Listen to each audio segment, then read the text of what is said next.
Hello there, everyone. Patricia Hayes here with today's um, episode of Coffee Time Career Chat. Here's where I am. In any case, if this is your first time joining us, welcome. My name is Patricia. I am an executive advisor, empowerment coach, and strategist. Love doing all the things related to making sure that you have the relationships that you need to strengthen your career and or your business for the long haul, and doing so authentically and purposefully, while also making sure you're fully empowered to take those next steps, whatever you're about to do or wherever you're headed in your career and your business. And loving every minute of doing all of that. Welcome. I invite you to come check out Coffee Time. There is a full library on YouTube that I invite you to check out. There are series that have been curated.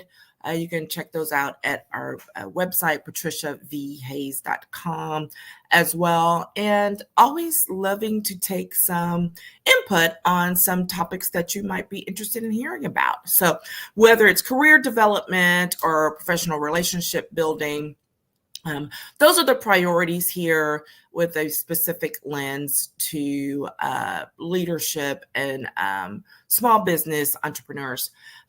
Loving to make sure that we up-level all those folks and make sure they have the support that they need. And right now, we are in the midst of this lovely little series, Thriving Through Transitions in Life and Career. It's a new one. I'm excited to deliver it. And today's topic specifically is identifying your priorities in the midst of chaos, right? So yes, are we kind of equating transitions to chaos? Yeah, basically. And we'll talk about that a little bit. But I want to also encourage you to go check out last week's episode, the one on integration, where we talked a lot about balance versus integration and how we are team integration over here, because it really does make a difference in how you approach your development during the course of a transition.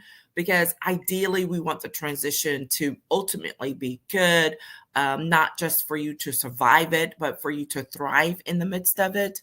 And trying to integrate everything that's going on is a much stronger solution than trying to balance what's going on. So that plays into this week's conversation. So I encourage you to go check it out. Now, so as we're moving forward and talking about identifying what your priorities are in the midst of, a transition, there's so many challenges in this, right? Because there's a lot going on. That's the first challenge. There is a lot going on when you are in the midst of a transition. And quite frankly, you simply don't know where to start sometimes. We're talking about different types of transitions or what the causes may be. But the bottom line, there's a lot going on. You're not quite sure where to start. So that's a challenge in and of itself. The second challenge is there are lots of opinions who are going to help you try to, quote, decide what you should do next, whether that's from family members, whether that's from friends, whether that's from colleagues and business partners or whatever. There's no end to the number of people and entities that want to have to say in how you prioritize this next transition, okay? And then the third challenge, which is going to sound a little self-serving, but it's real, having been there myself, is not having the proper support mechanisms in place. And by proper, I mean ones that are not invested in the outcome.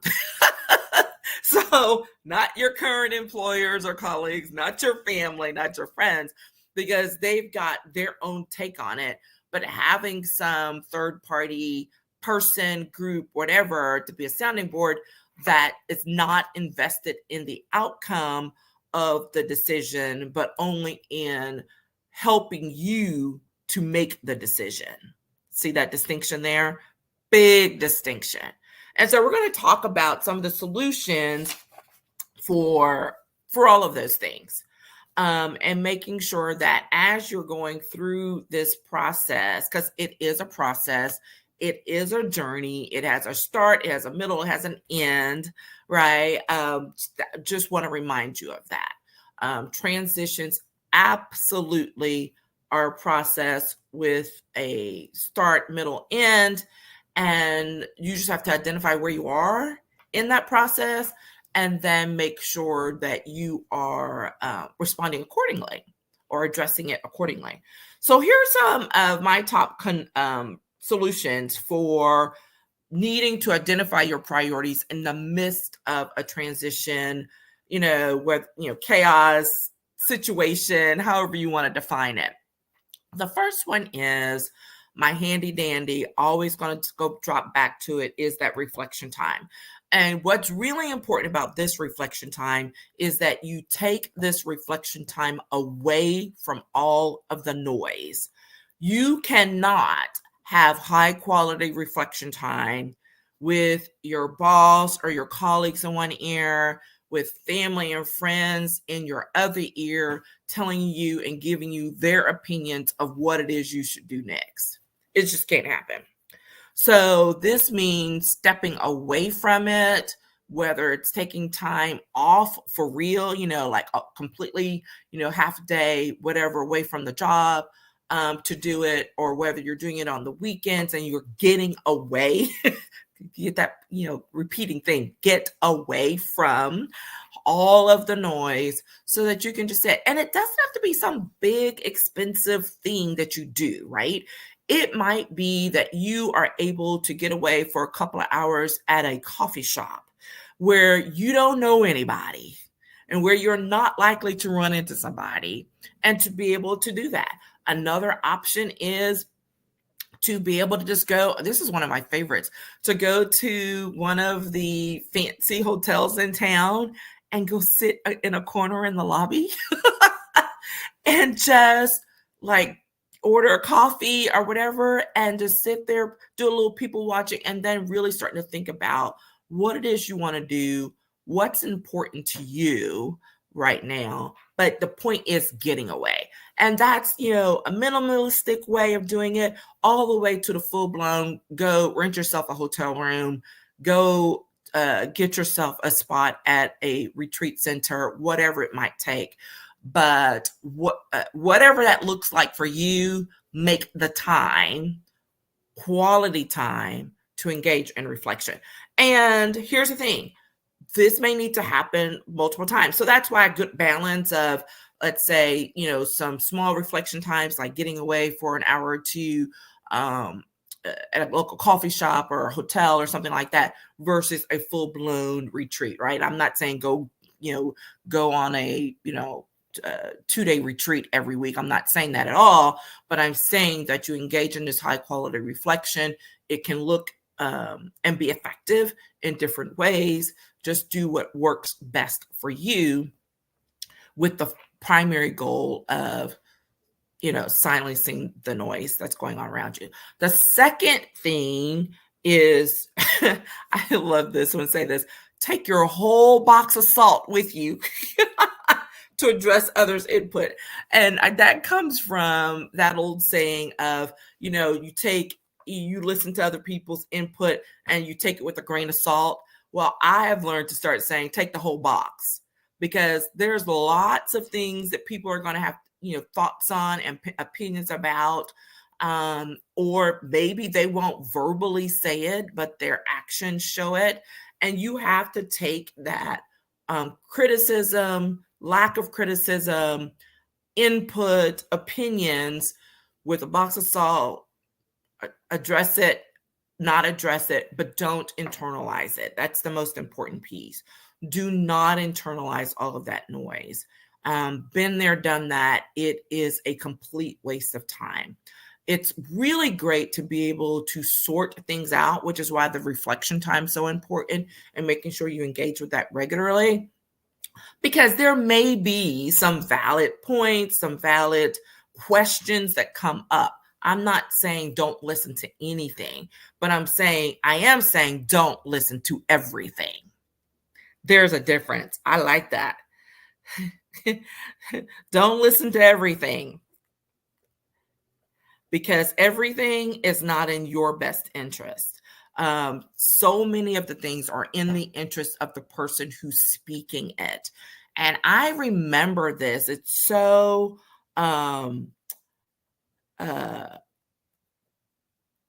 Uh, it's so impactful because it was during one of those key transitions in my own career professionally, where I was, working through the next things between stepping completely away officially from somebody else's dream, right, to my own, and really being torn between those things on a regular basis. And I will never forget this person who I was close to, who was really, I learned later, they're scared. This takes coaching. I had coaching to help learn what this response was. That they were scared for me, not that they didn't believe that I could accomplish what it is I wanted to accomplish, but they were scared because they didn't see that, right? They didn't see the vision. They didn't understand the mindset. And so literally they were like, but you are a fabulous and smart and brilliant, person, attorney, and you could do all of these things. And so, yes, like that's reassuring to me, right? It was like, oh, that's great. But you could do all of these things inside of this box. That was the piece that came. And it took some time to break that apart and understand what that really was. It's like, yeah, you can be all of those wonderful, great things, but only in this box. Why are you trying to go do that over there? Right? So this is why I would say, like, there could be some truth to what someone's saying, but also recognize the perspective in which it comes. A lot of times the ones are the toughest. Oh, I don't know. I mean, you've got the work, colleague, business, boss, whatever ones, because so many times that's tied directly to your what it is you're doing for a living, and the input and how you're making money. I think I'm still going to stick with the ones that are toughest are literally what thoughts or lack of thoughts that come from family and friends, because they seemingly know you the best. But when there's an up level and when there's a significant transition going on, they honestly don't. They understand bits and pieces, but unless you have had extensive conversations with them about what it is you're wanting to do next and why this matters for you, they don't get it. So they're only seeing it through their tunnel vision of, as your spouse, daughter, son, mother, sister, best friend, whoever they are to you, but why are you doing this? Because this is going to take away from XYZ. Or have you really thought about, how that's going to affect your income for, eternity? I mean, and it seems like I'm being facetious, but it really is those levels. I mean, there are those of you who have heard and understand these comments and mindsets, and they can be really tough to, I won't say ignore, but to kind of, balance out. So the next solution I will say is, after you take that box of salt, is to ask yourself, what do you want? Capital YOU. Because this is going to require you to do the thing that is so tough, and that is establish boundaries. This is that piece that I learned some years ago, which is everyone is not entitled to the front row seat of your life. Love that, right?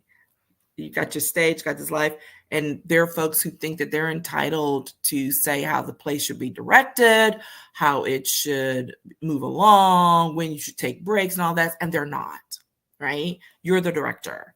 And you get to decide who gets front row tickets and how much input they have, right? Establish those boundaries. You have to decide what it is that you really want.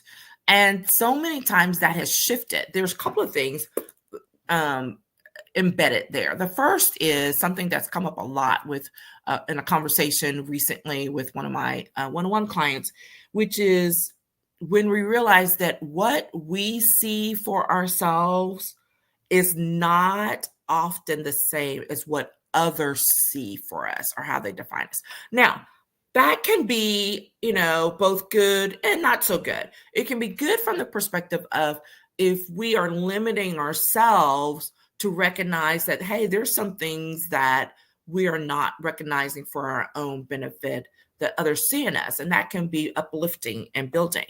And the other side of that is folks could have put you in a box and only define you in some way that you're like, I've never seen myself in that way. What is going on here? Because that is completely out of alignment with who I am or where I want to be next, right? So you have to acknowledge that. And this is why it's important to determine what it is that you want and setting the terms around that, okay? And that's going to mean putting some boundaries in place. Maybe you don't discuss your next steps or desires or dreams with everybody anymore. That can be tough. It doesn't mean the relationship goes away. It does mean that the relationship shifts. And so you're not going to be discussing your next level goals for your business or your career with the friend who's not as visionary as you are, right? Or the parent who's fearful or family member who's fearful for what's next for that, because that's outside of their risk assessment, their ability to take risk, right? But that doesn't mean it's outside of yours. And or when things are shifting, because again, remember when I said when someone's not invested, how important it is to maybe talk to people who are not invested in your outcome. Because if you are deciding that what you want to do is going to be a major shift and it's going to affect your time, your money, your resources, whatever, how your approach to life, well, guess what? Those who are going to be most affected by that may not always be, complete alignment just yet. So sometimes you have to take those steps a little more slowly and how you share them, how you engage with them, but it doesn't mean that you change what it is that you want to do. Okay. And then the final solution, get some support, y'all. I am speaking from experience on this, from someone who has taken those steps to get support at varying levels, albeit I will say there were times when I needed the support sooner and faster at very high levels, and I did not get it then when I needed it. Compassion, being able to sit back and look on it without, blame and criticism. It wasn't always that way. This is after a lot of coaching and self-reflection of my own. But this is that piece where it's so important to get support, whether it's with someone who you can trust, to lend an ear, a mentor, a trusted colleague, something like that. But one person does not necessarily mean they can meet all your needs, right? So sometimes it may be in the form of a group. It may be in form of a coach. I already mentioned mentor, whatever that might be. But get some support and make sure you provide your own support, right? Take good care of your health.